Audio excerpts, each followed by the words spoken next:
प्रभात जी। राधा वल्लभ। प्रभु जी आपके चरणों में कोटि कोटि नमन। प्रभु जी मैं एक शिक्षक और प्रशिक्षक हूँ। आज समाज में शिक्षकों के सम्मान के कम होता जा रहा है हमारे जी, ये बहुत एक पीड़ादायक है। कुछ शिक्षक बहुत अच्छे हैं, कुछ अपने कार्य में रुचि नहीं लेते, ये दुख का कारण है समाज में। देखो दोनों तरफ से है, जो गलती है वो दोनों तरफ से हो रही। आजकल बच्चे भी बहुत उद्दंड हो रहे हैं। अगर आप उनको ज्यादा शासन में लोगे तो कानूनी कार्रवाई भी हो सकती है और बच्चे आप पर प्रहार भी कर सकते हैं। और दूसरी तरफ से अपनी गुरु महिमा को भूल करके शिक्षक ऐसे भी आचरणों में उतर जाते हैं जिससे निंदा होती है।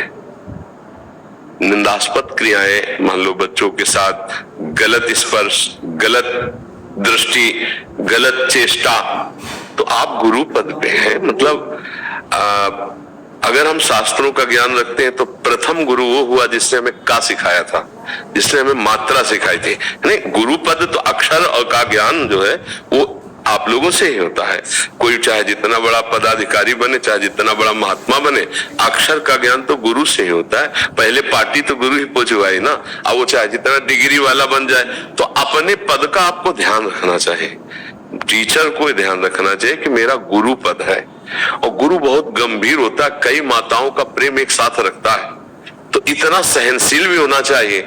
अब जैसे कुछ है ऐसे जो सहनशील है, वो ऐसे तो अब बच्चों का स्वभाव बिगड़ रहा है, क्योंकि उनकी इतनी बुद्धि स्मार्टफोन से स्मार्ट हो गई है कि वो बर्दाश्त ही नहीं करते हैं कि डांट फटकार बर्दाश्त हो, और ज्यादा आप करेंगे तो दो बच्चे मिलकर आपसे प्रहार ऐसा प्रमाण मिलता है कि बच्चे से। अब क्या है कि आपको अपनी मर्यादा संभालनी पड़ेगी। आपको जितना अधिकार मिला है उतना उपदेश कीजिए, पढ़ाइए।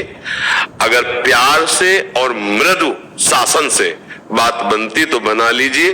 कठोर शासन का प्रयोग कदापि न करे बच्चों पर, क्योंकि पहली बात तो कठोर शासन निषेध है। बच्चों के ऊपर कठोर शासन नहीं करना। थोड़ा भय दिखा दिया ऐसा तो अनिवार्य है, क्योंकि हम लोग भी तो स्कूल में रहे ना। अगर ये डर है कि 10 मिनट लेट हो गए, प्रार्थना में नहीं पहुंचे तो छड़ी पड़ेगी, तो दौड़ते हुए जाते थे। अगर ये डर खत्म हो जाए तो हम घर में जाकर के बस्ता टांग के गुल्ली डंडा कबड्डी ये गांव के खेल खेलेंगे और पढ़ेंगे नहीं। और जब ये कि कल पाठ सुना जाएगा और नहीं सुना पाए तो एक दो अच्छा, बच्चों के बीच में अगर डर नहीं होगा तो फिर कैसे सीखेंगे। तो मृदु शासन और प्यार। मृदु शासन में जैसे खड़े हो जाइए, आप खड़े रहिए, आप पूरे क्लास तक खड़े रहिए आप, और सब बच्चे देख रहे हैं तो उसको एक अपमान भी महसूस हो रहा है, यार खड़े कर दिए जाएंगे ऐसे मृदु। अब जैसे बहुत जानवर की तरह बच्चों के साथ मारपीट करना, ये अधिकार नहीं, ये अधिकार नहीं, ये शिक्षा का मतलब तरीका ही नहीं है। कई ऐसे प्रमाण मिलते हैं कि जैसे बच्चों के त्वचा में चिन्ह बन गए डंडे, तो बच्चे हैं यार, उद्दंडता। ये अवस्था में किसने उद्दंडता नहीं की, हमें बताओ। सबने की है। बच्चापन में अगर देखा जाए तो खेल कूद उद्दंडता ये स्वभाव में है, बच्चों के स्वभाव में। तो बच्चों को प्यार और मृदु शासन के द्वारा। अब टीचर जब आसुरी प्रवृत्ति से उनको पीटते हैं, मारते हैं, तो ये भी ठीक नहीं है। और टीचर जब छोटे बच्चे बड़े हो रहे हो तो उनके साथ व्यवहार भी बहुत सोच समझ के, नहीं हर एक हरकत का उनको पता होता है, नहीं होता, चेष्टाओं का पता होता है। तो इन दो बातों को अगर टीचर संभाले और अपनी मर्यादा में रहे, बच्चों को सुधारना कठिन है। टीचर सुधर सकते हैं क्योंकि वो पढ़े लिखे ग्रेजुएट है, वो समझ सकते हैं। बच्चों को अब वो संभालना चाहे तो संभाल सकते, नहीं कठिन है संभालना, बहुत कठिन है संभालना, बहुत कठिन। मतलब ऐसे अब बच्चों की दिमाग बुद्धियां बढ़ रही है कि अपने माता पिता को नहीं बख्श सकते। आपकी क्या बात है, नहीं अपने माता पिता को जवाब दिए बिना नहीं छोड़ते, पीटे बिना नहीं छोड़ते। अब हमको कैसे बताएं कैसे कैसे दृश्य है कि बच्चे जो है अपने माता पिता के साथ बर्ताव अच्छा नहीं कर रहे, जो पढ़े लिखे हैं। जहां कहा गया है विद्या विनयम ददाति, विद्या विनयशील बनाती है, तो वहां विद्या क्या पढ़ते हैं कि अपवित्र भाव हो जाते हैं, व्यसन करते हैं, इधर उधर के जो चले ना मित्र वाले व्यवहार, फ्रेंड वाले व्यवहार, उनसे बुद्धि भ्रष्ट हो जाती है, न माता पिता का सम्मान करते हैं, न गुरु का करते हैं, टीचर का नहीं करते। और कुछ टीचर भी ऐसे हैं, बहुत समझने का समय है, इस समय ज्यादा मतलब विवेक की जरूरत है कि आपका अपने कर्तव्य से भी च्युत न हो, बच्चों को अच्छा संस्कार, अच्छी पढ़ाई का उपदेश करें और मृदु व्यवहार करें। बहुत अगर लग रहा है तो मृदु शासन करें।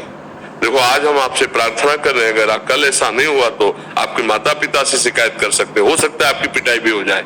और अगर वो कहता है कि देखेंगे कैसे पिटाई करोगे तो बोलना नहीं फिर दोबारा क्योंकि आज के बच्चे बहुत प्रवीण बच्चे हैं। जी, एक चुनौती इसमें ये आ रही, जैसे आपने हर बार कहा कि मोबाइल जो बढ़ रहा है और सरकार के द्वारा भी जो है ऑनलाइन एजुकेशन को बढ़ावा दिया जा रहा है, तो लैपटॉप और मोबाइल बच्चे देखो ये बहुत लाभदायक भी है। देखो हमारे छोटे छोटे बच्चे, छोटी छोटी बच्चियां अब इतनी प्रवीण हो रही हैं कि अगर ये फंसना ना चाहे तो इन्हें कोई नहीं फंसा सकता। ये भोलापन भी ज्यादा अच्छा नहीं होता है। तो ये जो आज आधुनिक यंत्र बढ़ रहे हैं सुविधा है, पर उसका गलत प्रयोग जो हो रहा है वो ठीक नहीं है। हर चीज में गुण और अवगुण है।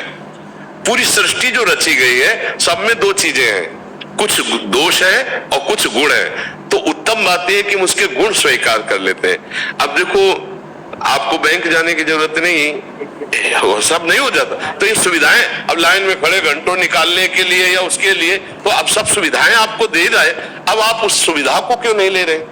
कितना बड़ा वैज्ञानिक कार्य कर रहा है कि पहले जो था तपस्या के बल का प्रयोग करके देख रहे हैं कि क्या हो रहा है, नहीं अमुक जगह ये हो रहा है। अब आप फोन लगाइए और अमेरिका बात कर लीजिए और ऐसे कीजिए, वो मुस्कुरा रहा तुम मुस्कुरा रहे हो।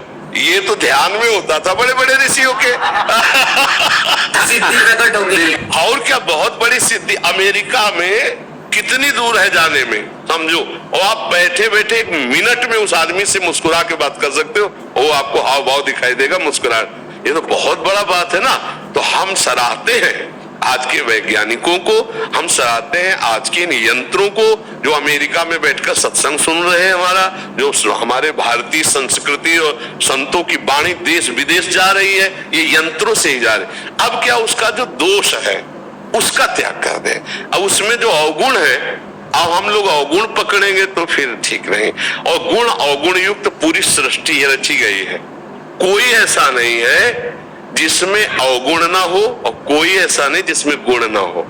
हाँ अब ये होता है कि जैसे भजन बल से अवगुणों को मिटाते मिटाते वो महान आत्मा बन गए तो हम आत्मा कहने लगते हैं। अब वो सद्गुणों को मिटाते मिटाते इतने बुरे बन गए कि उन्हें दुरात्मा कहा गया, दुष्ट कहा गया, पर होते सब में है।